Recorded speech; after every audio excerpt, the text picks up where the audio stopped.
Si tu veux chanter. Clément veut chanter. Est-ce que ça intéresse quelqu'un? Bon. Bonsoir tout le monde. Merci d'être là aussi nombreux encore une fois. Merci à l'UT de nous accueillir ce soir.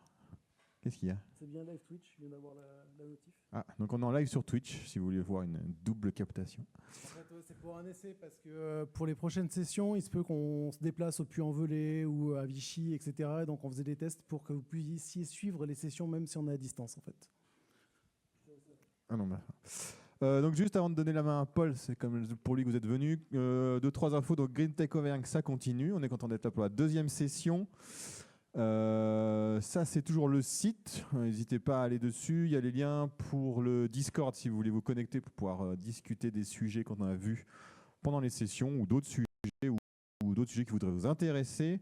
Il y a le lien aussi vers le Call for Paper, je pense. Oui, c'est après. Ah, c'est après. Il y a tout dans le site. Ah, t'as tout remis les slides de la première fois. Ouais. Qui était déjà là la première fois? Ah bon, ça, il y a des nouveaux alors. Ouais, il y a des petits nouveaux. Donc pourquoi on a fait Green Tech Auvergne, pour ceux qui ne connaissent pas? On va pas refaire toute l'histoire.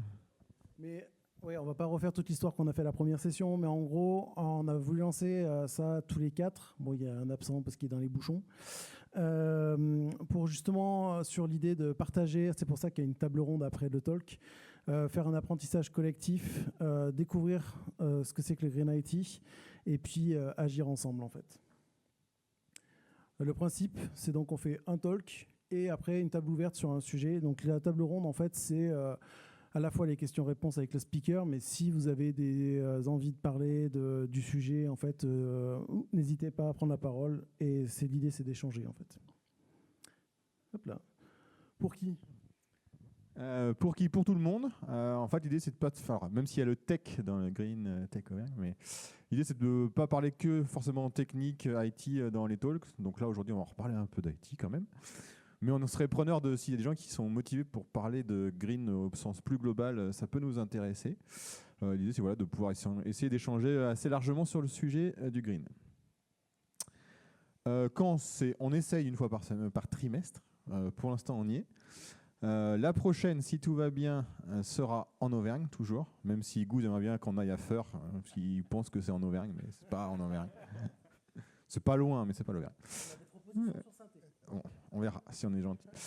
Donc la prochaine aura lieu le 13 mai, vous pouvez déjà le noter. On a des idées de talk, mais si vous voulez vous proposer, le Call for Paper reste ouvert toute l'année, donc vous pouvez vous proposer. Et voilà, il est là. De toute façon, vous avez le lien sur le site Green Tech Auvergne. Et normalement, on a des vrais QR codes. La dernière fois, on avait fait une blague. Voilà, donc 13 mai, vous pouvez le noter à Clermont. On ne sait pas encore où. On verra qui veut nous accueillir. On est gentil. Le Discord, j'en ai parlé, il est ouvert aussi à tout le monde si vous voulez venir discuter avec la communauté. C'est ça, avec une faute à Cézo, non? Il n'y a pas un E à Cézo? Bon, bref, on s'en fiche. Donc les prochains, Vichy, le Puy-en-Velay, Saint-Étienne, Feur, on ne sait pas où, on verra où. Et puis voilà, donc vous êtes venu voir Paul. Donc Paul est revenu, on a eu peur à un moment qu'il ait disparu. Qui va vous parler de Green for IT versus IT for Green. Donc bah, écoute, Paul, it's yours.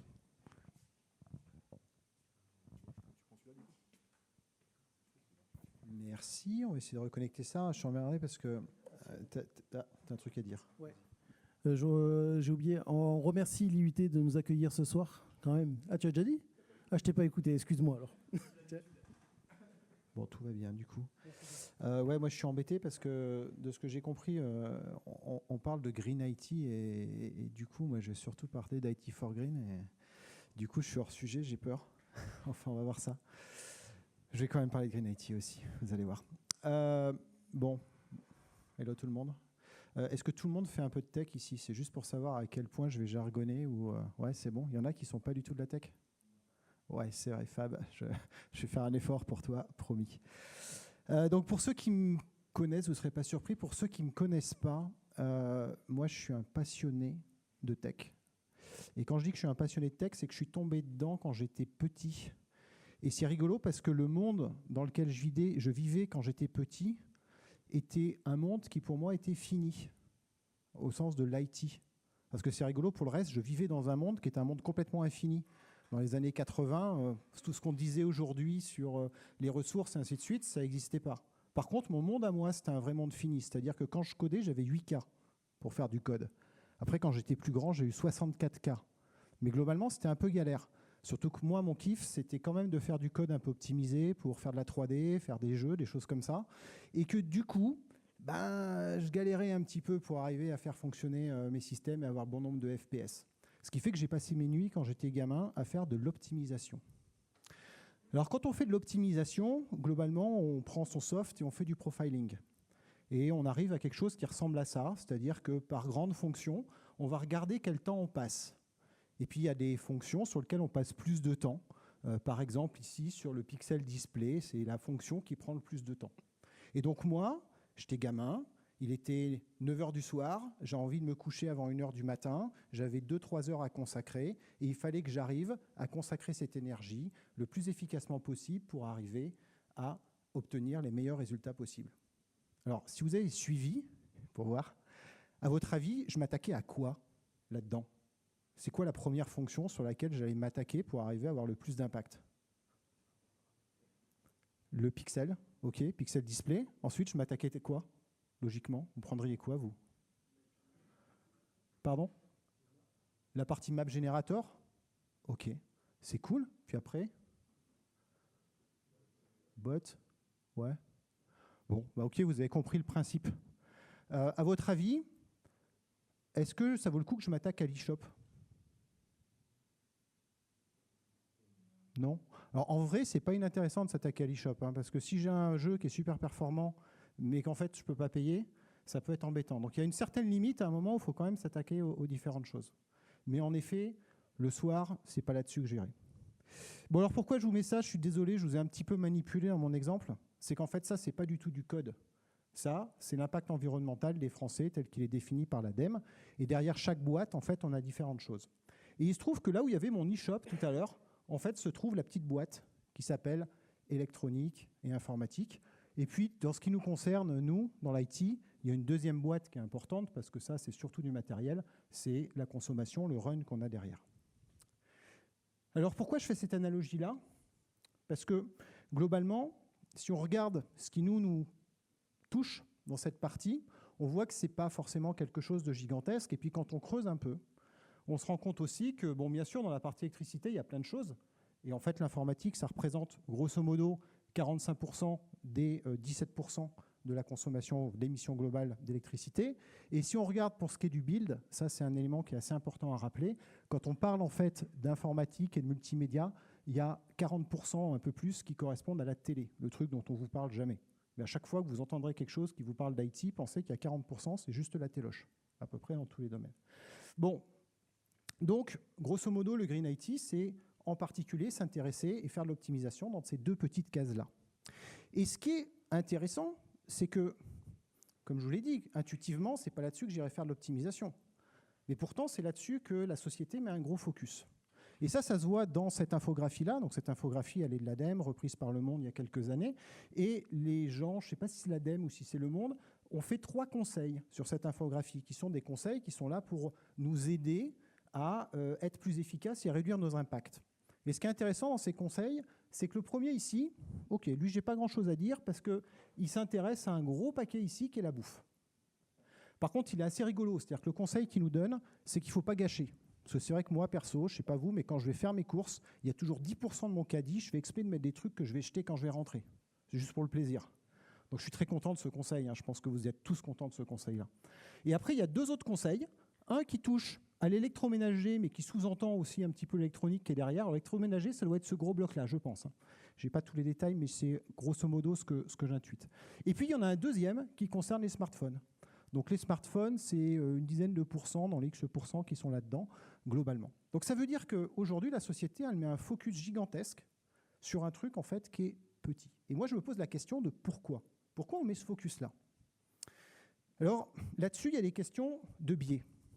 Alors là, je reprends, j'étais inspiré par Gia, qui n'est pas là cette fois, mais qui nous a fait une présentation un peu sur le sujet. J'aime bien cet exemple-là. Il y a un biais, c'est-à-dire que le truc qu'on nous dit, c'est, vous vous rendez compte, cette image-là, cette image de Mario que vous voyez, elle fait 200 kilooctets. Et ça, c'est un truc complètement ouf, parce que le jeu Mario en lui-même, il tenait sur une cartouche qui faisait 32 kg de code au maximum, plus 8 kg de, de sprite. Donc 8 kg pour les data. Donc on peut se dire qu'on est en pleine obésité numérique. D'accord ? Une simple image qui pèse 5 fois la taille d'un jeu vidéo. Et ça, franchement, c'est vrai. Parce que pourquoi est-ce qu'elle est aussi grosse, cette image ? Bien parce qu'elle est dans une définition importante. On a fait du 1600 par 1800. Et en plus, elle est en 32 milliards de elle est à 32 bits, donc 4 milliards de couleurs. Et donc ça fait une image conséquente. Alors que la base de cette image, c'est ce qu'on pouvait avoir sur l'écran, c'est-à-dire une résolution de 256 par 240 pixels en 25 couleurs. Et donc, ça veut dire que cette grande image, en fait, elle a multiplié l'information sans en créer, puisqu'elle est issue de cette image-là qui a été réduite dans ses proportions. Donc, quelque part, ça, c'est de l'énergie perdue, c'est du stockage perdu. Et c'est ce qu'on va caractériser de Green IT, qui est intéressant, c'est de se poser la question, quand j'ai une image que je veux afficher sur un site web, si mon image à la base, elle avait cette résolution-là, à quoi ça sert que j'en crée une qui a cette résolution-là et qui va être beaucoup plus grosse ? Et elle n'est pas porteuse de plus d'informations. Donc ça ne sert absolument à rien. Donc oui, d'une certaine façon, on peut dire qu'on est une espèce d'obésité numérique. Pourquoi je vous parle de ça et je vous parle d'un biais par rapport à ça ? C'est parce que, en fait, il faut comprendre que l'image que je vous ai montrée, la petite comme la grosse, elle n'existait pas dans les années 80. Alors, elle n'existait pas déjà parce qu'elle ne tenait pas dans la mémoire de la cartouche. On l'a vu, il n'y avait que 8K, donc on a du mal à mettre l'image. Mais en plus, cette image-là n'existait pas en termes de format de fichier. L'image de 11K, c'est une image qui est en JPEG. Le JPEG, dans les années 80, avec les processeurs qu'on avait, ce n'était pas possible. Il aurait fallu une semaine pour calculer la compression de l'image. Donc ça n'existait pas. Alors éventuellement, il y avait un autre format, ça s'appelait le GIF. Bah, ça non plus, en fait. Le processeur, il n'était pas capable de le traiter. Donc les formats d'images qu'on avait à l'époque, c'était du PCX ou c'était du BMP, BMP étant non compressé. Donc la vraie taille de cette image à l'époque, ça aurait été 21K ou ça aurait été 62K. Donc dans le fond, en fait, on n'est pas forcément dans l'obésité numérique parce qu'on a inventé des méthodes de compression qui sont aussi beaucoup plus efficaces. Et la performance de nos processeurs permet d'y accéder. Le deuxième élément, c'est qu'il faut regarder, puisque cette image n'existait pas en tant que telle, ça veut dire qu'il fallait la calculer, cette image. Donc ces images, on les calculait, c'était le jeu auquel on jouait. Alors, la puissance de calcul qu'on avait à l'époque, ce n'était pas vraiment ce qu'on a aujourd'hui, et son impact environnemental, ce n'était pas vraiment non plus ce qu'on a aujourd'hui. C'est-à-dire qu'une NES, alors là c'est peut-être une photo de Super NES, mais peu importe, une NES, ça avait un processeur qui avait une puissance de calcul de 0,5 MIPS, c'est-à-dire qu'il était capable de faire 500 000 instructions par seconde, grosso modo. Et cette puissance de calcul, pour la délivrer, il consommait 7 watts quand il était allumé. Et ce qui est intéressant, c'est que quand elle était éteinte, elle consommait encore 2 watts 4. Voilà.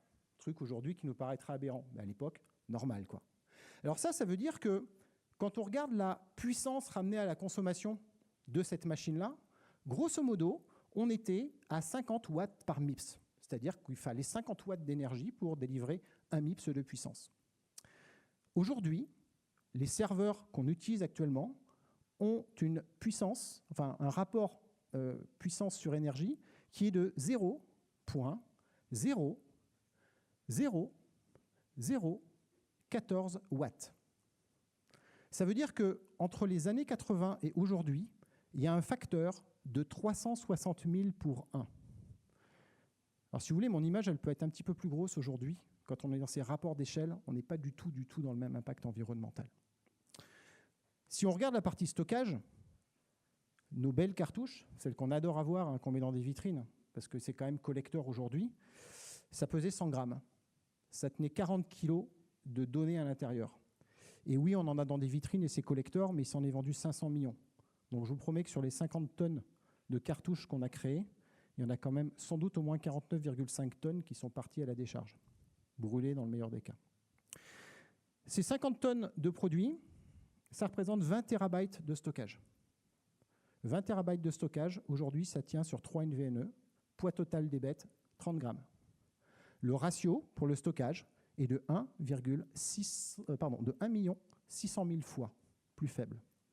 Donc oui, aujourd'hui, on peut peut-être se permettre de stocker 200K, même si c'est toujours mieux d'aller stocker 11K.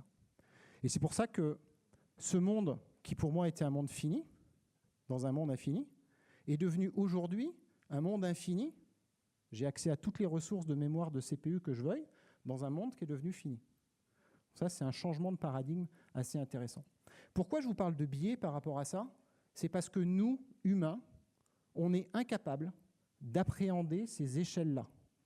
Nous, on n'est pas habitués à ça. Nous, on est globalement habitués à des choses qui grossissent ou qui diminuent légèrement. C'est-à-dire que dans le même temps, le monde, en dehors de l'informatique, c'est plutôt ça. C'est des bagnoles qui grossissent gentiment, c'est des bagnoles qui passent de 1 tonne 1 à 1 tonne 2. Elles n'ont pas été multipliées par 100, elles ont été légèrement augmentées. Et on a l'impression que notre monde est entièrement comme ça. Et quand on regarde l'informatique, on a l'impression qu'il est comme ça. Ce qui nous crée un biais, parce que quand on voit l'usage qui augmente, on a vraiment l'impression que c'est un petit peu comme si tout le monde se mettait à avoir 15 voitures. Sauf que la différence, c'est qu'en 20 ans, un ordinateur, c'était ça avant. C'était 15 kilos de plastoc, 15 kilos de métal, 15 kilos d'écran, 15 kilos de circuits imprimés. Mais comme une voiture, en fait. Une voiture, c'est 1 tonne 1 de métal, 1 tonne 1 de plastique, 1 tonne 1 de circuits intégrés, 1 tonne 1 d'écran. Grosso modo, on a la même chose dans une voiture et dans un PC à peu de choses près. Eh bien, c'est passé de 15 kilos, ce qui veut dire que, grosso modo, une voiture, c'était l'équivalent de 73 PC, à aujourd'hui un périphérique qui pèse 1 kg. Ce qui veut dire qu'une voiture, c'est l'équivalent de 1200 PC aujourd'hui, globalement. Et ça, c'est quelque chose qui est très difficile à appréhender pour nous, qui donc crée un biais. Quand les choses diminuent, comme c'est le cas dans la consommation, par exemple, des voitures, d'un point de vue nombre de kilomètres faits par litre d'essence, on a des ratios en 30 ans qui ont évolué de 1,33 pour 1. Donc des évolutions qui sont très faibles. Au passage, si ces évolutions ont été possibles, c'est entre autres grâce aux injecteurs, et les injecteurs, c'est de l'informatique. Donc ça, c'est un premier élément, le biais qu'on a, qui fait qu'on a tendance à focaliser sur l'IT, bien que ce soit quelque chose qui représente un petit ensemble dans l'intégralité de l'impact environnemental. Le deuxième élément, c'est les mensonges qu'on nous donne régulièrement, en continu. Donc ça, j'ai pris un exemple de mensonge qui est répété régulièrement par l'ADEME et qu'on retrouve régulièrement sur Wikipédia, qui nous dit la phrase suivante: 30 emails sont l'équivalent d'une journée d'une ampoule. On ne sait pas trop quelle est la puissance de l'ampoule, mais on va voir ce que ça veut dire si je prends finalement la plus petite ampoule qu'on puisse trouver, qui fait 2 watts. Alors si cette phrase est vraie, que 30 emails sont l'équivalent d'un jour d'une ampoule de 2 watts, ça veut dire qu'un email, quand on l'envoie, coûterait 1,6 Wh. Mathématiques. Alors, si ça coûte 1,6 Wh, sachant qu'on émet 306,4 milliards d'emails par jour, ça veut dire que les emails consommeraient une énergie de 390 gigawattheures. Alors là, on est dans un deuxième problème de l'IT. On manipule que des unités auxquelles on ne comprend absolument rien. C'est absolument abstrait, ce que je viens de vous dire. Donc on va essayer de le rendre concret. Si ça consomme de l'énergie, c'est qu'il y a des serveurs qui consomment cette énergie-là, avec un peu de clim qui les refroidit. Les serveurs qu'il faudrait et la clim qu'il faudrait pour refroidir cette quantité d'énergie, pour utiliser cette quantité d'énergie qu'on consomme, c'est 100 millions de serveurs. Donc là, ça devient un peu plus concret, 100 millions de serveurs. Ça fait un sacré volume. Mais à la limite, on se fiche du volume que ça représente. Ce qui est intéressant, c'est qu'en fait, si on prend tous les serveurs qui ont été fabriqués dans les 10 dernières années, il n'y en a pas 100 millions. Donc, si cette phrase est vraie, ça sous-entend que sur Internet, la seule chose qui existe, c'est l'email. Si vous croyez dans cette phrase, vous vivez dans un monde où en fait Facebook, Google, Amazon, ChatGPT, tout ça ne sont qu'illusions. Ça n'existe pas, puisque toute la puissance de calcul sert à envoyer des emails. Vous voyez, c'est quand même un gros mensonge. Et le souci de ce mensonge-là, c'est qu'en fait, on a l'impression, on donne une surimpression sur le fait que toutes ces choses-là sont particulièrement impactantes. Et du coup, on s'y intéresse en particulier.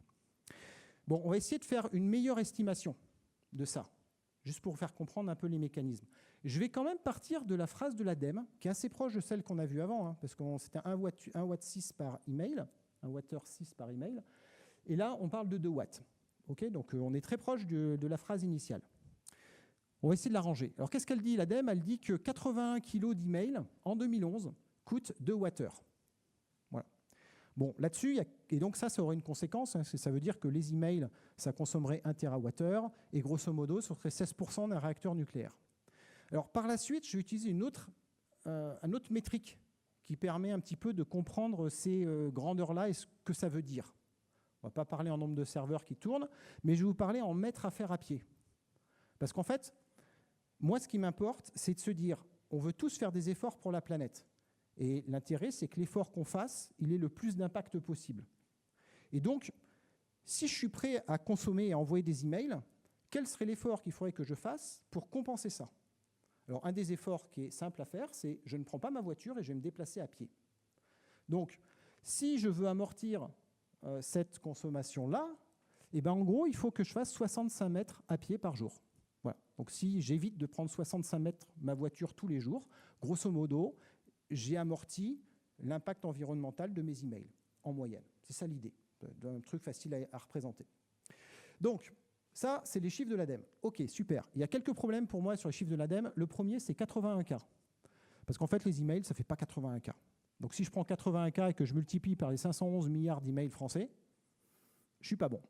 En fait, les emails, ça fait 75 cas quand je vous envoie un message à vous. Voilà, email legit, quoi. J'envoie un message à des amis. Ça, c'est la moyenne. Et si c'est du spam, ce qui représente quand même 70% du trafic d'emails qu'on est dans le monde, ça fait en moyenne 5 cas. Donc, ça veut dire que la moyenne pondérée d'un email, c'est 26 kilooctets. Voilà. Donc, je reprends le chiffre de l'ADEME. OK, c'est 2 watts, mais pas pour 80 K, pour 26 K. Si je fais rien que ça, on est sur un truc qui est déjà un petit peu moins violent. On a besoin de moins de serveurs pour faire tourner le système. Et ça représente 320 gigawatts, 5% d'un réacteur nucléaire, et on est à 20 mètres d'effort à faire. OK. Bon, ça, c'est un des problèmes qu'on a corrigé. Mais il y a un deuxième problème qui est hyper important. C'est que ça, c'est en 2011. Eh bien oui, mais depuis 2011, il s'est passé 14 ans. 14 ans de loi de Moore. Je vous rappelle le principe de la loi de Moore, hein, c'est que tous les 18 mois, on a 2 fois plus de puissance à même coût énergétique. Et donc, grosso modo, il faut 2 fois moins d'énergie pour faire la même chose. Loi de Moore qui est toujours vraie quand on applique sur des multiprocesseurs, ainsi de suite, des choses complètement parallélisables, comme l'email. Donc, ça s'applique bien. Le ratio qu'on a, du coup, entre 2011 et aujourd'hui, c'est un facteur de 1 pour 0,002. En gros, 2 millièmes. Donc, si je reprends mes chiffres d'avant et que j'applique ce ratio parce que ma technologie a évolué, on arrive grosso modo à l'idée que l'email, c'est 0,01% d'un réacteur nucléaire et que l'effort que j'ai à faire pour les compenser est de l'ordre de 4 cm à faire par jour. Très honnêtement, par rapport à ce que représente l'email en termes de complexité de traitement, là, on est dans une échelle qui tient vraiment la route. Bon, bref, moi, je suis un gars qui essaye de compenser son effort réseau. Donc, j'ai décidé de faire un effort formidable qui consiste à me garer un petit peu moins loin tous les jours. Comme ça, vous voyez, je peux amortir 2 jours d'email ou une semaine d'email en fonction du temps depuis lequel je n'ai pas pris ma voiture. Au passage, je suis vachement handicapé parce que comme c'est une électrique, du coup, il faut que je fasse plus de distance que si j'avais une thermique. Voilà. Bon, ça c'est pour la blague, mais c'est pour vous dire, quand vous allez rater un créneau la prochaine fois en ville, vous y pensez au nombre de jours d'email que vous venez de gaspiller. Bon, ça c'était pour le côté, ok, vous comprenez que le souci, c'est qu'on n'a pas une vision très claire de tout ça, et donc par conséquent, on met un focus hyper important dessus, et c'est grosso modo le concept du Green IT. Là-dessus, il y a des gens qui proposent des solutions. Alors, il y a des tonnes de solutions, hein, mais il y a quelques solutions dont j'avais envie de parler. Tristan Nitto, il est venu à Volcamp, donc c'est pour ça que j'avais envie de le citer, qui nous dit, en fait, ce qui serait cool, c'est qu'on arrête de faire du code tout pourri. Parce qu'en fait, on a des développeurs qui sont mauvais, ils font du code tout pourri, c'est pas efficace. Donc, du coup, ce qu'on va faire, c'est qu'on va mettre des bons développeurs, on va faire du bon code et ce sera beaucoup plus efficace. C'est une piste, honnêtement, moi j'adore cette piste. Parce que si on pouvait reconnaître la seniorité dans le code, si on pouvait reconnaître les développeurs et tout, ce serait quand même vachement cool. Voilà. Bon, il y a un problème qui m'a gêné, c'est qu'il propose d'optimiser le legacy. Et le legacy, on en a des tonnes de code. Et on sait que se débarrasser du legacy, c'est compliqué. C'est un vrai problème qu'on a tout le temps en entreprise. Et le souci qu'on a avec le legacy, c'est qu'il faut vraiment se poser une question. Est-ce que je passe un effort considérable à réécrire tout le code pour l'améliorer? Ou est-ce qu'un simplement, je déraque un vieux serveur et je mets un serveur qui va 10 fois plus vite? Je ne suis pas sûr qu'en fait, en termes d'impact, d'efficacité et d'énergie, je serais passé plus efficace comme ça. Donc, est-ce que c'est un succès à long terme? Je ne suis pas convaincu. Ça crée une marche, on va améliorer les choses, mais globalement, je pense que sur le long terme, ce n'est pas ça qui va changer la donne. Bon, cherchons d'autres pistes. Comme il faut qu'on code mieux, il y a des tas de gens qui nous donnent des tas de conseils pour coder mieux. Alors celui-là, c'est mon préféré, c'est celui qui dit qu'on serait plus efficace en faisant plus I que I++. C'est très intéressant comme conseil, mais si on a un tout petit peu regardé comment marchait un microcontrôleur ou un processeur, on sait qu'il n'y a qu'une seule fonction qui fait incrément, il n'y en a pas deux. Donc logiquement, quand on exécute du code avec l'un ou l'autre, on arrive exactement au même résultat. Bon, ça fait partie du tas de conseils qu'on nous donne pour coder mieux, mais qui au final, à mon sens, n'ont pas forcément un intérêt de folie.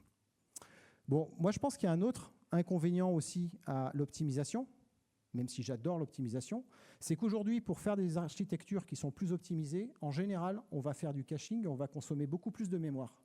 Or, ce qui est l'élément limitant dans un serveur aujourd'hui, c'est beaucoup plus la mémoire que le CPU. Donc, de faire du code très optimisé, on risque en fait de monter plus de serveurs en ligne que d'en éliminer. Donc ça, c'est un biais sur lequel il faut faire attention. Bref, le code optimisé, c'est une piste, mais à mon sens, c'est une piste qui est complexe et qui n'est pas sûre de donner de bons résultats. Par contre, il y a des quick wins. Et moi, ce qui m'embête, c'est que ces quick wins-là, ça fait 20 ans que dans l'IT, on s'emmerde à faire des systèmes pour pouvoir déplacer des VM d'un data center à un autre en 3 secondes en cliquant sur 2 boutons. Et il se trouve que si on parle d'impact environnemental, on sait qu'en France, on a un ratio de 1/5 entre l'impact environnemental d'un serveur en France par rapport à l'impact environnemental d'un serveur en Allemagne, et la même chose par rapport à un serveur américain. Donc si on veut être efficace d'un point de vue environnemental, on vire toutes les VM qui sont aux US et on les ramène chez nous. Ça prend un clic. C'est tout. Mais on ne le fait pas. Donc il faut se poser des questions. Deuxième approche, alors celle-là est plus violente, je vais me faire plein d'ennemis. Il y a un certain nombre de langages, il faut les arrêter. Moi, quand je vois des gens qui sont payés pour optimiser des sites en PHP, je dis what the fuck, quoi. Non, mais on arrête le PHP. 50 l'impact environnemental par rapport à un vrai langage. Bon, pour la plupart du temps, on est sur des choses qui sont complètement statiques. Donc le mieux, en fait, c'est pas de faire du code, c'est simplement d'avoir du caching. Mais globalement, on arrête. Et puis il y a un autre problème. Sociétalement parlant, il faut qu'on se pose la question. Le langage qu'on apprend à tous les enfants au lycée, c'est le Python. Le pire des langages, 1%. D'accord ? On va 100 fois plus d'impact environnemental quand on écrit du Python que quand on écrit du Java, du C ou un autre langage comme ça. Donc ça, c'est des grandes décisions qui sont un petit peu douloureuses. J'aimerais bien qu'on les adresse, en fait, ces questions-là. Aujourd'hui, on fait des plus ou des plus-i. Se pose des questions. Bref, ce que je voulais vous montrer aussi par ce talk, c'est que là, ça fait 66% du talk pendant lesquels je suis en train de vous parler de 4% du problème. Pourquoi je fais ça ? C'est parce qu'en fait, on me pousse à ça. C'est-à-dire qu'on me donne énormément d'injonctions sur ce que je devrais faire dans le code pour être plus efficace ou ce que je ne devrais pas faire pour ne pas détruire la planète. Et donc, à la fin, eh bien moi, comme tous mes collègues, on est obligé d'expliquer, de se justifier, et ainsi de suite. Et on consacre énormément d'énergie, énormément d'efforts pour finalement travailler sur 4% du problème. Donc, ce que je vous propose, c'est qu'on essaye de réfléchir un petit peu aux 96 autres % du problème. Pourquoi ? Parce que, franchement, si on a inventé l'email, c'était pas pour péter la planète. C'était pas ça le but des gars qui ont fait l'email. Ils ne se sont pas levés un matin en disant comment est-ce que je pourrais niquer l'environnement ? Tiens, on va faire un truc. Au lieu de s'envoyer des lettres par la poste en papier recyclable, on va s'envoyer des trucs sur des réseaux avec de l'électricité sale. Non, en fait, c'est pas ça. En fait, ils se sont dit on va réduire un effort, encore une fois. Ils se sont dit envoyer des lettres, c'est compliqué, c'est pas scalable. Franchement, ça coûte cher. Puis ils se sont même dit, environnementalement parlant, c'est pas terrible en fait. Couper des arbres, faire du papier, passer dans des imprimantes, mettre ça dans des enveloppes, avoir une voiture au diesel qui transporte ça au travers le monde pour ensuite le mettre dans une autre boîte aux lettres. Bof. Je ne sais pas s'ils ont eu cette réflexion-là, mais aujourd'hui, on pourrait l'avoir. Et donc, l'idée, c'est de se simplifier la vie. Alors concrètement, qu'est-ce que ça veut dire ? Voyons ce qu'il en est aujourd'hui. On n'a plus de courrier, c'est compliqué, on n'a pas de stats, vraiment, sur l'impact qu'il y avait avant du courrier. Par contre, on sait un truc. Aujourd'hui, le courrier que vous recevez, à 90%, c'est ça, c'est de la pub. Alors la pub, en France, on le sait, aujourd'hui, c'est 830 000 tonnes par an de papier qui est envoyé. Et la pub, ce n'est pas un truc magique qui pousse sur les arbres. C'est un truc qu'on produit, sur lequel il y a un processus industriel. Et ça coûte 4 kWh par kilogramme de prospectus. Ce qui veut dire que chaque prospectus que vous avez ici, c'est 157 Wh consommés. Ça fait un paquet d'emails, le truc.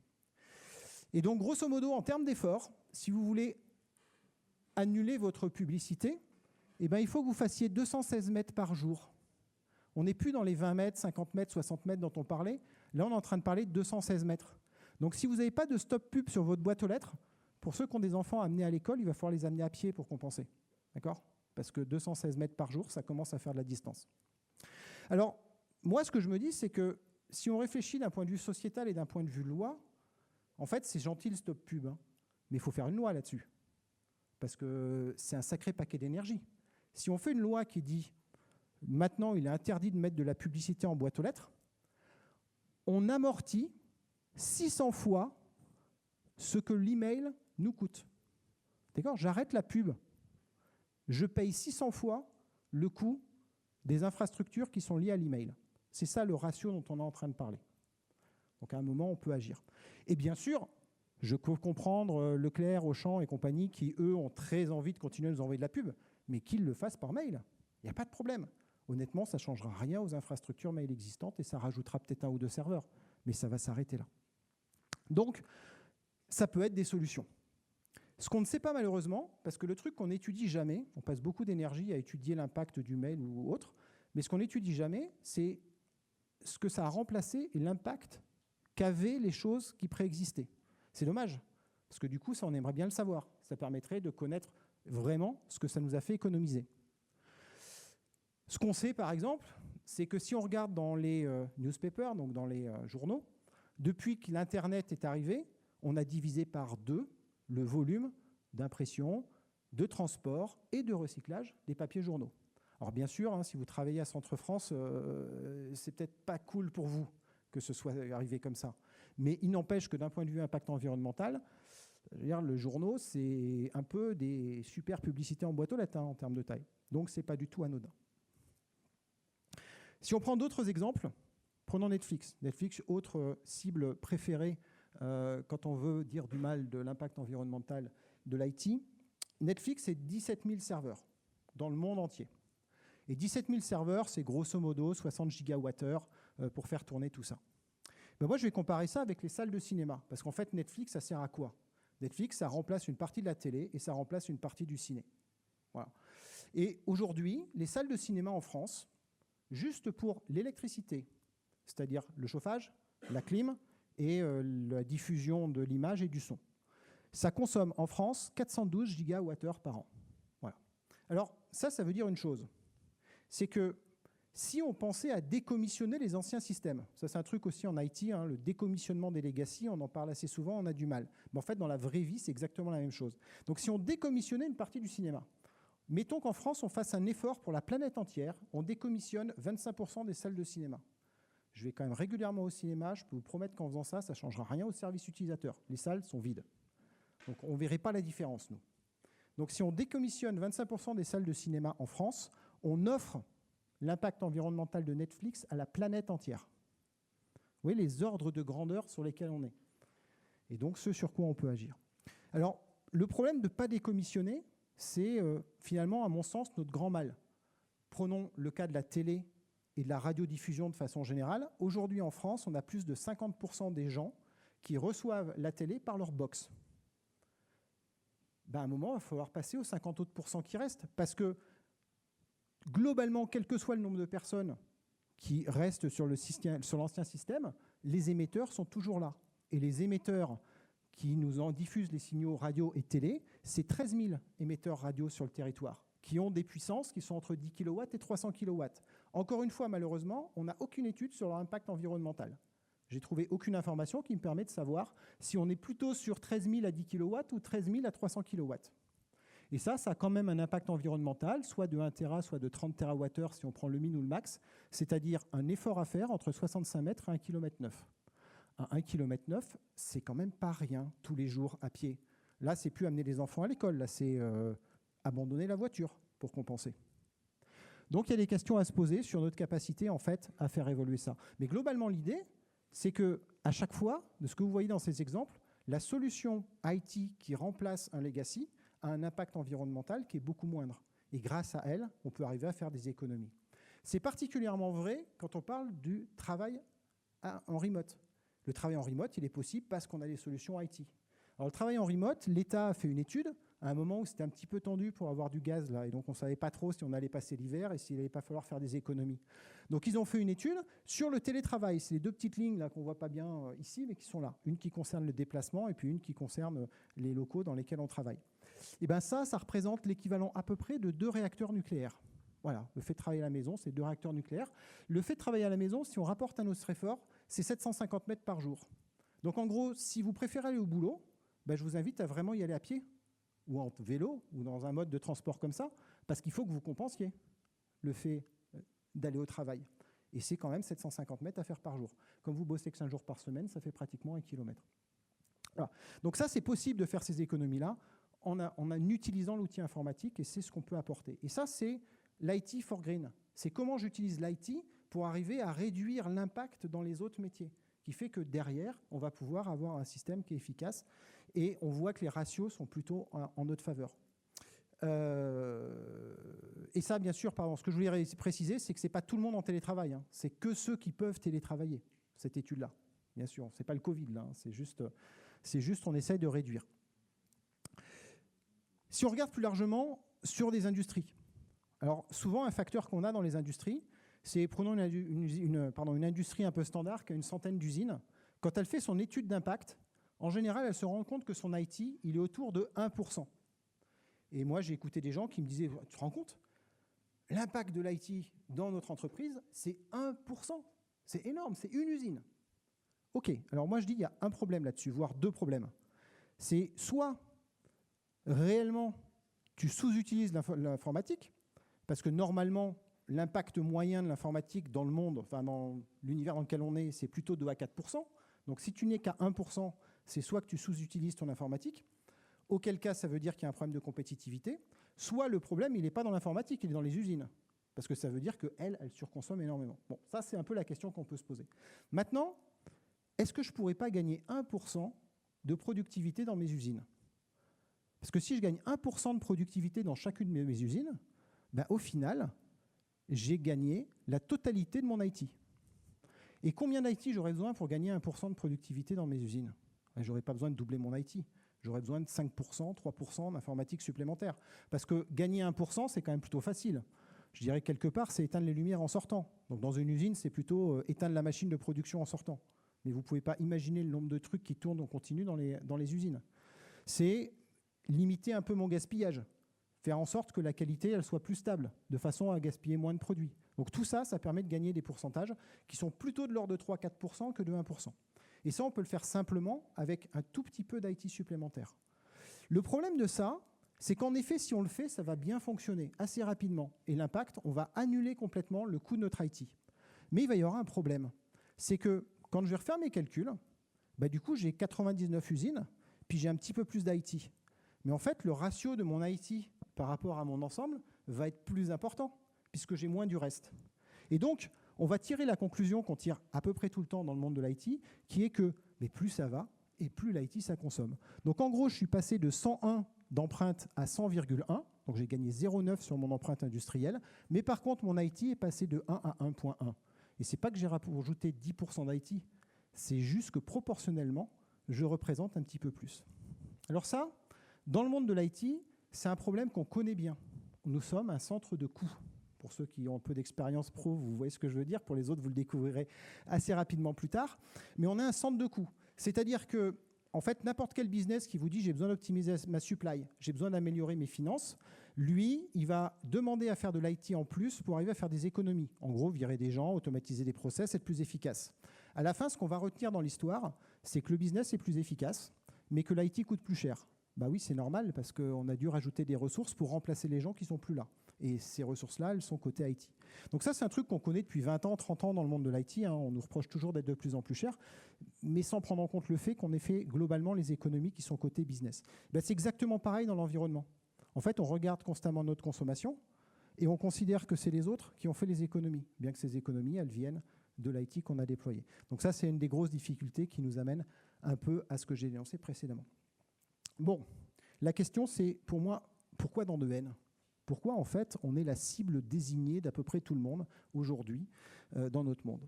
Et ça, je le ramène à ce qui est notre impact sociétal.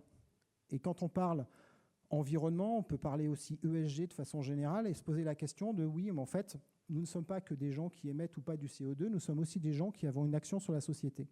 Et ce qu'il faut comprendre, c'est que quand on regarde la pyramide des âges en Europe, qui est un peu vieillissante, il faut l'avouer, on a grosso modo à peu près une dizaine de % de gens tout en haut qui n'ont jamais eu à servir d'un ordinateur quand ils étaient dans le milieu professionnel.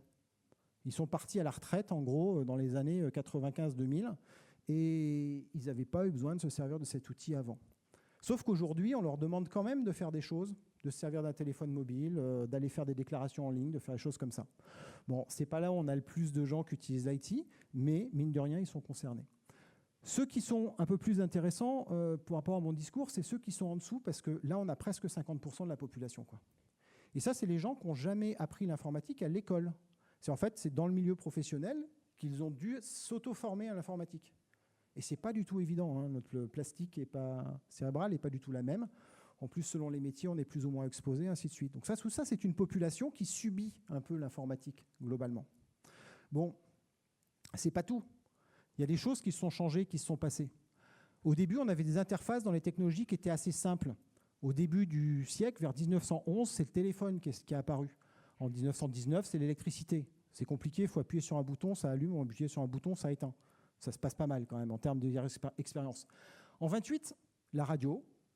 En 41, les voitures. En 52, la télé. Là, on parle d'adoption, hein, globalement. En 83, c'est le micro-ondes. 86, le magnétoscope. Et là, en 91, l'ordinateur. C'est pas du tout la même expérience utilisateur, l'ordinateur. Là, ça devient vraiment compliqué. Et en fait, ça, c'est que le début. Il y a le téléphone mobile en 96, ça, au niveau interface utilisateur, ça va encore. Mais numéroter puis décrocher, ce n'est pas toujours instinctif. En 98, il y a l'Internet. Et là, on commence à découvrir qu'on pourrait nous voler des choses, comme notre carte bleue, par exemple. En 2000, il y a ces fameux emails qui nous arrivent un peu tout le temps, au milieu de la nuit. On reçoit du courrier, on se réveille le matin, on a les choses. En 2006, c'est le smartphone. Le smartphone, il nous suit un peu partout, puis c'est un moyen d'accès à Internet. Ça devient compliqué, c'est petit, c'est plus simplement pour numéroter. Booking, ça veut dire qu'on doit passer par Internet pour réserver un hôtel quand on part en vacances. 2008, c'est Facebook. On voit la vie formidable de tout un tas de gens qu'on a connus il y a 20 ans. On se trouve que la nôtre est franchement pourrie.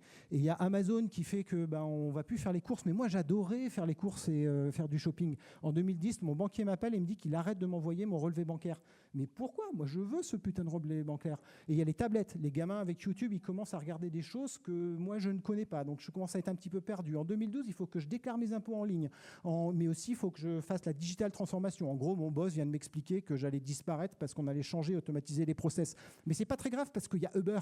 Donc Uber, je vais pouvoir travailler pour moi-même sans contrat de travail pour arriver à m'en sortir. Et en 2013, il y a Netflix. Je suis à la machine à café. Les gens parlent de trucs dont j'ai jamais entendu parler. Alors que moi, j'ai regardé M6 hier et je serais très ravi de leur parler de quelque chose. Puis il y a l'Apple Car. C'est compliqué maintenant de se servir d'une voiture. Il faut que je cherche du boulot parce que je me suis fait virer avec la transition digitale. Sauf qu'il faut le faire sur LinkedIn et ça encore, j'arrive pas à comprendre ce que c'est.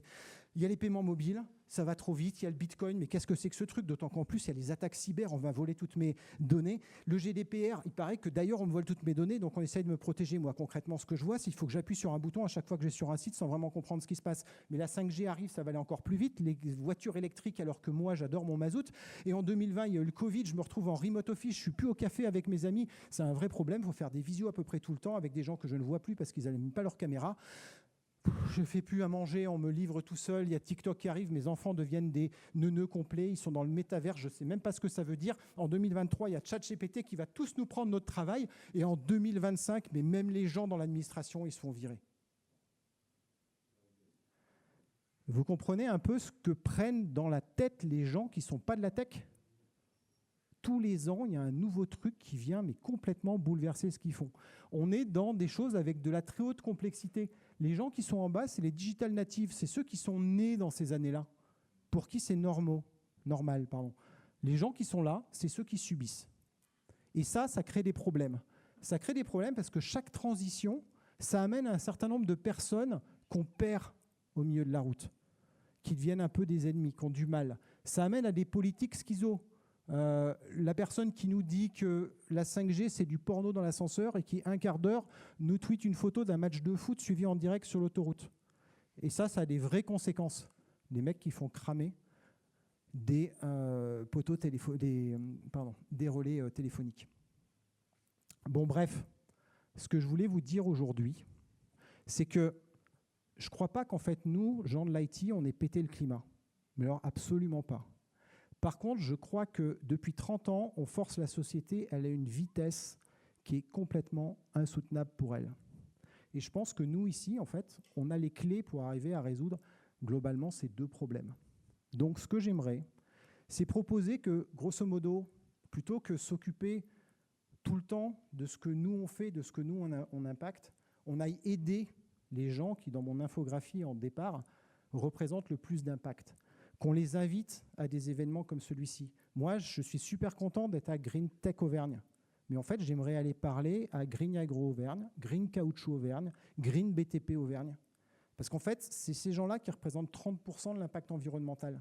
Et en fait, si mon énergie, elle permettait de gagner 5% chez eux, ben on aurait gagné 5% de 30%. Et c'est toujours mieux que de gagner 10% de 2%.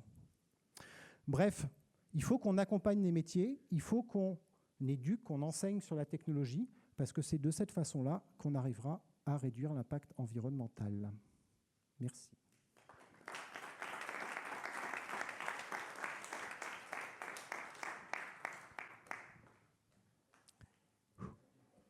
Je ne sais pas où on est au niveau de timing,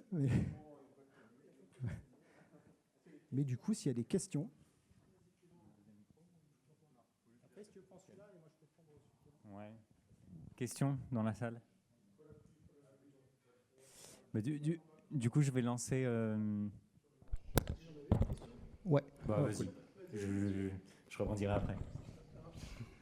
J'ai juste pas trop compris ta slide sur le télétravail. En gros, le fait de faire du remote, consommer l'équivalent de 2 centrales nucléaires, c'est ça? Non, le fait de ne pas faire de remote. Ah, ne pas faire C'est remote. si tu es en remote, tu peux économiser 2 centrales Ok. nucléaires. Parfait. Voilà, c'est ça. Merci. Merci de la question, parce que sinon, c'était pas compréhensible. Du coup, Paul, tu montrais qu'il y avait la partie du haut, qui en gros sont les retraités qui sont sortis du circuit économique, qui Voilà. globalement. Aujourd'hui, ils sont France- riches, hein, donc ils sont pas trop sortis. Ils sont riches aujourd'hui, donc ils sont pas trop sortis du. Ils sont riches, c'est ça?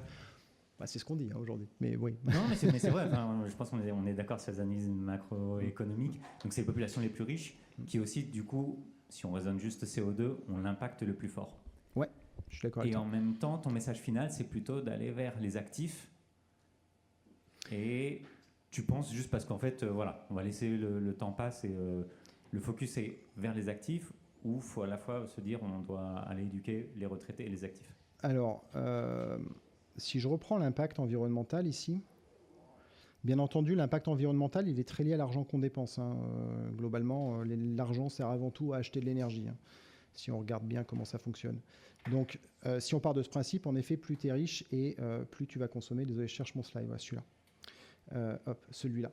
En fait, une personne retraitée, elle est comme toi, comme moi. Elle se chauffe, elle se nourrit. Alors, elle se déplace un peu moins potentiellement, voilà, mais elle se chauffe, elle se nourrit. Elle utilise l'administration et compagnie. Donc, quelque part, elle a le même footprint, sauf que si elle a plus d'argent, bah, dans ce cas-là, elle va consommer un peu plus à chaque fois. Au lieu d'être à 9 tonnes 9 pour elle, elle sera à 11 tonnes 2 peut-être, mais globalement, son footprint est le même. Donc, en fait, moi, je ne dis pas qu'il faut aller expliquer aux particuliers ce qu'il faut faire. À part lui dire de marcher, ce serait pas mal. Enfin, il y a des choses qu'on peut faire. Mais moi, ce qui m'intéresse, c'est surtout que nous, en tant que professionnels qui nous adressons à des professionnels, c'est d'aller travailler avec, par exemple, les gens qui sont dans le chauffage pour aller faire des systèmes qui soient plus efficaces. Allez, je vais la faire. Mais quand je suis rentré dans la salle, ici, aujourd'hui, il faisait 24 degrés. Et quand je dis 24, je suis gentil, parce que franchement, il faisait chaud. Il faisait peut-être même plus de 24. Le dernier cours, il était à 15h30. Le temps qu'il faudrait qu'on consacre à écrire un programme qui fait que quand il n'y a personne dans la salle, on descend la température. C'est pas ouf, hein? On fait ça dans une après-midi si on se débrouille bien. Et vous vous rendez compte du volume qu'on a ici à chauffer?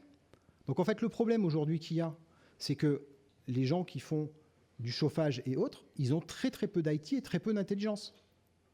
Moi, j'ai une super chaudière hyper récente à la maison. Je suis obligé, quand les jours changent et donc quand les émissions de CO2 varient au niveau EDF, je suis obligé d'aller changer les prix à la main pour switcher de mode de chauffage. Ça ne le fait pas automatiquement. C'est n'importe quoi. Les jours rouges EDF cette année, on peut se dire les jours rouges EDF, ça devrait être lié à l'impact environnemental. Ils en ont mis, il faisait 16 degrés cette année. Pourquoi? Parce qu'il y a une baisse des prix qui avait lieu là et qu'il fallait qu'ils passent tous les jours rouges avant la baisse des prix. Enfin, ce que je veux dire, vous voyez, c'est qu'à un moment, si on veut une réflexion globale sur l'impact environnemental, à un moment, il faut aller se poser des questions, mesurer les choses, mettre en place des algos et automatiser les choses. Et si on automatise, déjà rien qu'en faisant ça, on va réussir à réduire sacrément l'impact du chauffage, de la voiture, de la nourriture, de ce genre de choses. Et quand on gagne 10% sur le chauffage, là c'est 1 tonne 1, enfin 1 tonne 2, bah 10% sur le chauffage, c'est 200 kilos. 200 kilos, c'est la boîte eShop qu'on avait tout à l'heure, la boîte de l'IT. Voilà. Ça me paraît clair. Merci. Tu peux aller plus loin sur le chauffage. Tout à l'heure, tu parlais d'incitation réglementaire. Ça fait partie, depuis le premier choc pétrolier des années 70, on n'est pas censé chauffer à plus de 19 degrés et climatiser à moins de 26, je crois. Ouais. Et tout le monde s'en fout. Grave. Ouais. Tu vas dans des immeubles où il y a du chauffage collectif. Moi, j'ai un appartement dans un immeuble en chauffage collectif. Honnêtement, en fermant tous les robinets, si tu vis dans l'appart, tu es obligé d'ouvrir les fenêtres en hiver, en fermant tous les radiateurs. Tellement c'est chauffé autour. Et pourquoi ? Parce qu'en fait, il n'y a pas de comptage individuel. Donc en fait, il y a une déresponsabilisation totale. Encore une fois, faire un comptage individuel qui permet de responsabiliser les gens pour que ce soit plus efficace, c'est l'IT. Aller mettre des objets qui vont relever la température, une gestion centralisée, une facturation, la conso. Ça se fait dans plein d'autres pays. Donc on n'est vraiment pas en train de parler de nouvelles technologies. On est en train de parler de choses qui sont très anciennes. Mais aujourd'hui, chez nous, ça n'existe pas. Chez nous, il faut éteindre la box. Au passage, la box, elle chauffe. Donc du coup, c'est pas de l'énergie perdue en hiver, mais c'est un détail.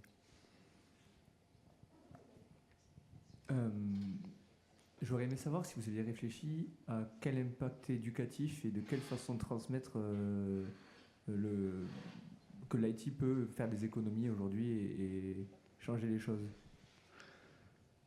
Toute la difficulté, moi, quand je vois ce que mes gamins apprennent à l'école, honnêtement, j'ai peur, quoi. Enfin, le message, c'est jamais grâce aux technologies, on peut arriver à réduire l'impact. Le message qu'ils ont à longueur de temps, c'est oh là là, comment c'est mal, c'est pas bien, vous êtes sur votre téléphone, vous détruisez la planète. Honnêtement, nos messages, ceux que je dénonce un peu, ils sont horribles pour les enfants. En fait, on a une génération, j'en fais partie, objectivement, des gens qui se sont bien fait plaisir en consommation d'énergie dans les 80-90, on a bien niqué la planète. Et en fait, maintenant, le message qu'on fait largement passer à nos gamins, c'est que c'est de leur faute. En vrai, c'est ça. Donc, d'un point de vue éducatif, c'est un peu problématique. Alors, ce qui est bien, c'est que les jeunes, aujourd'hui, ils ont une conscience écologique vraiment développée. Ça, c'est cool. Par contre, je ne suis pas sûr qu'il est tous sur les bonnes dimensions. Mais, il n'y a pas une question d'usage qui rentre en ligne de compte, du coup ? D'usage de la technologie auprès des jeunes ? Bah, tu as toujours une question d'usage, mais si tu veux, nous, quand on était gamin, on regardait la télé toute la journée. Une télé, ça consommait 120, 150 watts quand on la regardait. Aujourd'hui, ils sont sur un smartphone qui consomme 1,5 watt. Je trouve que je suis assez mal placé pour leur donner des leçons sur l'impact environnemental de leur smartphone. Tu vois. Voilà. La question, c'est plutôt de savoir comment on les emmène à l'école, tu vois, si tu veux éduquer tes gamins. Si tu les emmènes en voiture, c'est pas la peine de leur dire qu'ils polluent avec leur smartphone. C'est l'effort dont je parlais tout à l'heure. Annuler l'effort de consommation du smartphone, c'est 5 mètres à pied, grosso modo, et encore, je pense même pas. La voiture, il faut tout faire à pied, quoi, pour compenser. Donc une politique pédagogique de formation des enseignants. Ouais, complètement. Formation des enseignants, et oui. Enfin, le problème, et pas que des enseignants, des journalistes aussi, et voilà, de tous les gens qui diffusent de l'information sur ce sujet. Tu peux commencer par les former l'ADEME, quand tu vois ce qu'ils arrivent à écrire. Voilà, c'est inquiétant, quoi. Merci. J'en prie.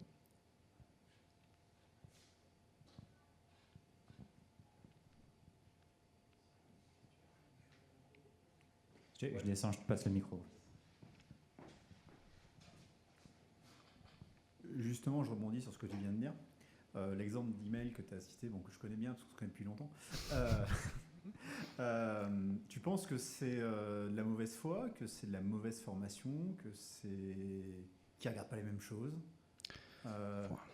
Alors non, tu peux pas ne pas regarder les mêmes choses parce qu'on est dans des ordres de grandeur qui sont tellement délirants que, ça se verrait, quoi. Donc non. Je pense que ce que j'ai essayé de montrer, c'est qu'il y a un problème de biais d'incompréhension. C'est-à-dire que multiplier un volume d'emails d'aujourd'hui avec une consommation calculée il y a 15 ans, en fait, ça choque personne. Parce qu'encore une fois, on a l'habitude que les choses, elles évoluent à la hausse ou à la baisse de 10 ou 15% en 10 ans. Donc du coup, on se dit, c'est bon, je prends un chiffre de 2011, je multiplie par un volume d'aujourd'hui, et puis j'ai un impact. Mais c'est pas comme ça dans notre pays. Donc ça c'est...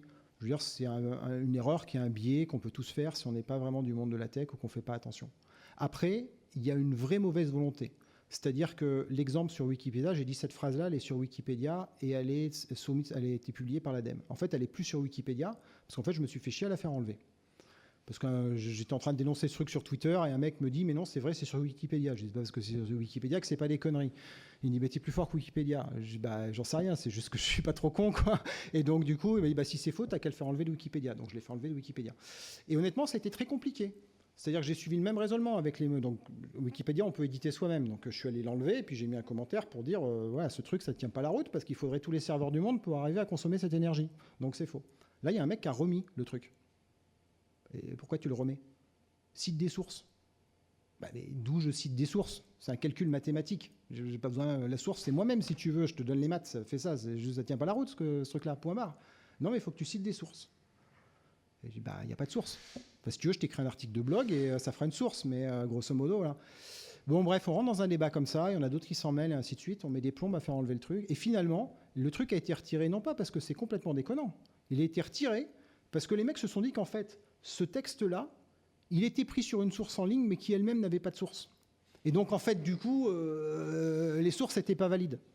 Mais quand on est dans ce mode de fonctionnement-là, clairement, on est face à des gens qui font de la politique sur Wikipédia. C'est-à-dire que je mets des phrases comme ça dans la presse, dans Wikipédia, ainsi de suite, parce que je veux faire passer un message, et un message qui est quand même anti-technologique. D'où ce qui m'amène à ma réflexion après, de dire le fond du problème, c'est pas notre impact, le fond environnemental. Le fond du problème, c'est notre impact sociétal. Il y a des gens qui nous détestent. Et je peux comprendre pourquoi ils nous détestent. Et par conséquent, ces gens-là, ils font tout ce qu'ils peuvent pour nous détruire. Et aujourd'hui, c'est quand même plus sympa de dire que tu pollues quand on veut gentiment te détruire. Voilà. Ça, c'est mon analyse. Voilà. Mais c'est ce que j'ai vécu, ce que j'ai vu croiser comme situation. Donc un mélange des deux, pour répondre à ta question.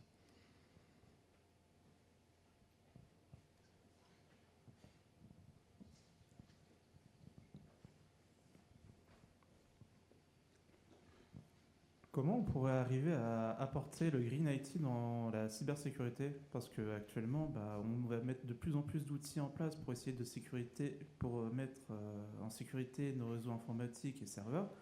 Du coup, ça va consommer encore plus d'énergie. Ouais, alors ça dépend si on est l'approche IT for Green ou Green IT. Donc IT for Green, d'une certaine façon, ce qu'il faudrait, c'est lutter contre la cybercriminalité de façon à ce que tu aies moins besoin d'outils. Bon, mais ça, c'est un vœu pieux, hein, je pense, mais on pourra ça. Après, c'est une question intéressante parce que le problème, c'est qu'aujourd'hui, on est obligé, en effet, comme tu dis, de mettre de plus en plus d'outils. Bon, la bonne nouvelle, c'est qu'on n'est pas sur des outils qui demandent un calcul gigantesque, mais par contre, il y a quand même beaucoup de stockage qui est lié à ça. Et il y a un contexte réglementaire aussi qui fait que tu es obligé de garder des logs pendant des très grandes durées. Voilà. Donc si tu penses Green IT, la première chose auquel il faut penser, c'est compresser par exemple tous tes fichiers de log, ce genre de choses, parce que c'est là où tu as des énormes volumes et potentiellement tu peux les réduire drastiquement vu que c'est que du texte, c'est à peu près tout le temps la même chose qui est écrit, ainsi de suite. Donc ça peut être un premier élément auquel tu dois penser. Après, éviter d'avoir des vieux serveurs un peu tout pourris, tout en faisant attention, parce que quand tu changes tes serveurs, tu crées aussi de l'impact avec du nouveau matériel. Enfin, voilà. J'ai pas de réponse en fait sur l'aspect Green IT pour ce domaine-là. Dans le fond, encore une fois, là où ce serait efficace, c'est si on pouvait réduire l'empreinte des attaques et qui fait qu'on ait besoin de moins d'outils de sécurité. Et c'est de la politique de mise à jour, c'est de tas d'autres trucs. Mais quand je dis ça, c'est un peu un vœu pieux. Voilà. Maintenant, je te rassure, si l'IT c'est 2-4%. La sécurité dans l'IT, c'est un pouillème de 2-4%. Donc, encore une fois, soit évitons l'obésité pour l'obésité, mais tu ne vas pas changer le réchauffement de la planète avec les outils de sécurité que tu mets en place, voilà, globalement. Merci.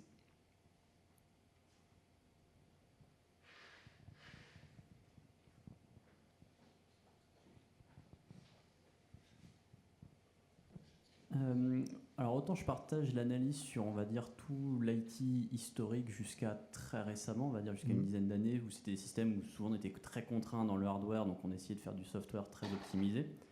Autant je trouve que la question sur tout ce qui est moderne, à savoir maintenant le streaming et plus récemment, tu en as parlé, ChatGPT par exemple, là on est sur des usages qui sont pour le coup sur des magnitudes de consommation et de ressources nécessaires quand même. Là il y a un vrai gap pour les faire tourner, par rapport à l'usage que ça apporte, qui aujourd'hui est quand même très limité. en termes de bénéfices. Enfin, justement, avant, un serveur de mail peut faire circuler des millions de lettres par jour. Aujourd'hui, il faut plutôt quelques dizaines de serveurs pour pouvoir répondre à quelques personnes en temps réel. Donc, est-ce que, autant sur une bonne partie de l'histoire, je suis d'accord, autant est-ce qu'aujourd'hui, sur les nouvelles choses, il ne faut pas quand même se poser la question de est-ce que c'est des technologies qui sont pertinentes? Est-ce qu'il faut investir dessus comme on le fait aujourd'hui? Par exemple, construire des data centers spécialement faits pour des IA génératives, est-ce que c'est une bonne idée? Alors si je prends le streaming, je t'ai donné la réponse. Le problème, c'est pas le streaming. Le problème, c'est si tu gardes les salles de cinéma ouvertes. Parce que si tu fermes 25% des salles de cinéma, tu as payé tout le coût du streaming. Donc en soi, c'est beaucoup moins impactant de faire du streaming que d'aller au cinéma. Et là encore, sur le cinéma, je ne t'ai pas parlé de l'impact environnemental, des kilomètres carrés de parking que tu as à chaque fois, de la construction du bâtiment et tout ce qui va avec. D'accord ? Artificialisation des sols, blabla. OK. Donc, globalement, j'aurais tendance à dire que le streaming, on a déjà démontré que ça pouvait avoir un impact positif. Pareil, il faut démonter les télés. Et du coup, tu vas streamer, tu vas passer par le réseau. C'est moins consommateur de passer par de la fibre que de passer par du hertzien. Donc, globalement, pour moi, ça, c'est plutôt positif. Après, il y a un autre élément de ce que tu dis le streaming, c'est beaucoup plus consommateur. Alors, c'est vrai que quand la technologie de streaming elle est arrivée en 2012, c'était très consommateur. Bon, aujourd'hui, streamer, objectivement, enfin, tu le vois sur ton téléphone, tu vas pouvoir te faire 6 heures de Netflix avec ton téléphone qui est tout petit, avec une batterie toute petite.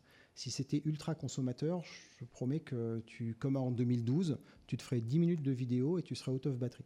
Donc globalement, les choses ont beaucoup évolué parce qu'on a mis dans du hardware tout un tas de choses qui étaient réalisées en logiciel et parce que la loi de Moore a fait que globalement, on est plus efficace. Voilà. Après, quand tu streams, l'idée de je vais chercher le fichier chez Netflix qui est au bout du monde, c'est pareil, hein, c'est pas vrai. Hein. Tu vas chercher ça sur le cache à Kamaï qui est à 100 mètres de chez toi, en vrai. Hein. Donc, globalement, enfin, une fois que quelqu'un l'a ramené, mais globalement, c'est ça. Donc, on a mis de la technologie en place qui fait que ça a vraiment réduit l'impact de ces choses-là. C'est sûr que c'est plus impactant que d'envoyer des emails. Mais comme on a beaucoup plus de puissance, est-ce que ça a plus d'impact sur la planète? C'est pas évident. Il y a un truc qu'il faut comprendre qui est aussi un misunderstanding. Quand on dit l'IT, ça va doubler. Alors, il y a une partie, c'est des nouveaux usages. Mais la majorité de la raison pour laquelle l'IT, ça va doubler, c'est qu'il n'y a que 50% des gens sur la planète qui accèdent aujourd'hui. Donc, le principal croissance de l'IT dans le monde, c'est tous les gens qui n'ont pas accès, qui vont avoir accès. Donc, il y a une partie qui est liée à nos usages, mais il y a une énorme partie qui n'est pas du tout liée à nos images, qui est juste le fait que les gens, ils ont envie, comme vous, d'aller surfer sur Internet. Et ça, on peut réduire notre usage pour essayer de compenser ce qu'eux vont amener. Mais vous n'allez pas expliquer aux gens qui, depuis 20 ans, nous regardent nous servir d'Internet et de Netflix, que pour eux, non, ils n'ont pas droit parce que ça pollue la planète. Non, ils vont bien se gaver, ils vont bien se faire plaisir. Et ils ont bien raison de le faire, parce qu'on a fait pareil avant. Okay. Donc, 2 éléments. Maintenant, quand on parle de l'IA, clairement, aujourd'hui, on construit de nouveaux data centers sur l'IA. Entre autres, la raison pour laquelle on fait des nouveaux data centers, OVH l'a très bien expliqué là, sur un post récemment, c'est pas forcément qu'on a besoin de places nouvelles, c'est plus que les technologies IA nous obligent aujourd'hui à faire une concentration d'énergie beaucoup plus importante au mètre carré. Parce qu'on a besoin de beaucoup plus de processeurs, qu'il y a une distance maximum à laquelle ils peuvent être, et que par conséquent, on est obligé de les rapprocher, et en les rapprochant, on est obligé d'avoir à peu près 10 fois à 100 fois plus de puissance au mètre carré. Et ça, c'est pas possible dans les data centers actuels. Donc, on construit des nouveaux data centers, entre autres pour ça. Donc quand j'ai dit ça, tu vas me dire, OK, donc il faut 100 fois plus de puissance au mètre carré, donc c'est que l'IA, ça consomme à mort. Oui, c'est vrai, et c'est vrai aujourd'hui. On est sur une nouvelle technologie, sur laquelle on a des générations de hardware qui évoluent un peu, mais les GPU, c'est fait pour faire du game à la base. Hein. Donc c'est assez efficace pour faire du traitement LLM, mais globalement, on pourrait faire du hardware beaucoup plus optimisé pour faire ça. Et ça, c'est ce qui va arriver dans les prochaines générations. Moi, ma conviction, c'est que oui, c'est comme le streaming, quand il est arrivé il y a 20 ans, 15 ans maintenant, 15-20 ans maintenant, c'était une technologie très consommatrice parce que nouvelle. Aujourd'hui, ça tourne sur un smartphone pendant 6 heures sans que les batteries soient mortes. L'IA, c'est pareil. Aujourd'hui, c'est très consommateur. Dans 6 ans, ça consommera aussi pas mal, ou dans 10 ans, ça consommera aussi pas mal d'énergie, forcément, parce qu'il y a beaucoup de calculs. Mais aux proportions, ce sera quelque chose qui est beaucoup moins important. On le voit déjà, hein, quand on dit les Chinois, ils ont entraîné leur moteur avec 1 milliard. Grosso modo, quand OpenAI met 20 milliards, je ne suis pas sûr que les Chinois savent écrire mieux le code que les gens de chez OpenAI. Par contre, ils sont sans doute sur une génération de machines qui ne sont pas les mêmes que celles qui ont servi à faire tourner l'entraînement de ChatGPT il y a 3 ans.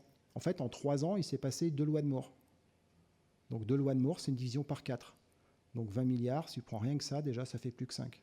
Voilà. Donc pour moi, il y a cette dimension-là qu'il faut prendre en compte. Voilà. Et du coup, encore une fois, on est en train de parler d'un truc qui, si on parle en térawatts et en gigawatts, fait peur, mais en même temps, on ne comprend pas ces unités-là, et qui, en fait, est un petit pourcentage dans un petit pourcentage de quelque chose. Donc, il faut qu'on s'y intéresse. Je suis entièrement d'accord avec ça. Posons-nous les bonnes questions et ainsi de suite. Mais objectivement, encore une fois, marchons à pied. Ce sera plus efficace que de ne pas se servir de ChatGPT. C'est mon point de vue. Dubitatif. Tu as le droit. Non, du coup, tu réponds pas trop sur la question de l'use du service rendu. Alors, le service rendu, oui, pardon. Alors, le service rendu, moi, quand je vois mes gosses, si tu veux, je pense que le service rendu de YouTube, il est évident, quoi. Parce qu'a priori, ils passent leur journée dessus et ça a vraiment l'air de leur plaire. Donc, il n'est pas plus mauvais que la télé à mon âge. Voilà, c'est juste une question de génération. Voilà. L'IA, honnêtement, le service rendu, je sais pas, moi, j'utilise toute la journée. Je prends l'exemple, la semaine dernière, ça m'a permis de répondre à un appel d'offres qui était complètement what the fuck, avec 700 colonnes et 700 lignes de questions, le truc complètement improbable, qui se basait sur une réponse qui tournait sur 2 documentations de 6000 pages. Honnêtement, sans l'IA, en une semaine, j'aurais absolument pas pu répondre à cet appel d'offres de façon à peu près correcte. Voilà. Donc, ouais, il y a de l'usage. Et honnêtement, pour le coup, j'ai même réussi à atteindre le plafond de la consommation auquel j'avais le droit avec mon abonnement. Tu vois, donc, voilà. Donc, ouais, si, il y a de l'usage. Ouais. Mais il y a plein de gens qui font des trucs qui servent à rien sur YouTube. Et, enfin, ça, c'est une autre question. Hein. On n'est pas obligé de s'envoyer des photos de chats. Hein. On vous propose de continuer autour d'un verre d'amitié. Merci. Merci.